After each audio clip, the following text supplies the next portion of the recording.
அனைவருக்கும் வணக்கம். நம் தெய்வங்களுக்கு பூஜை செய்யும்போது மிக ஏற்ற மலர்கள்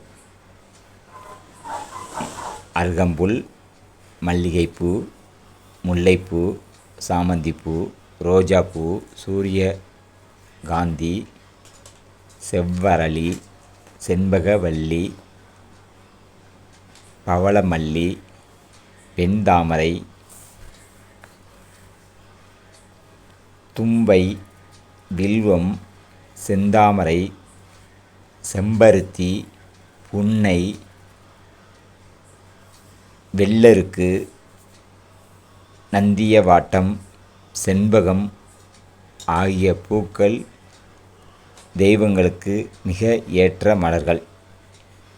இதை கொண்டு நம் தெய்வங்களுக்கு அர்ச்சனை செய்து வழிபட்டு வந்தால் மிக ஒரு நல்ல பலன் கிடைக்கும். வாழ்க வளமுடன்.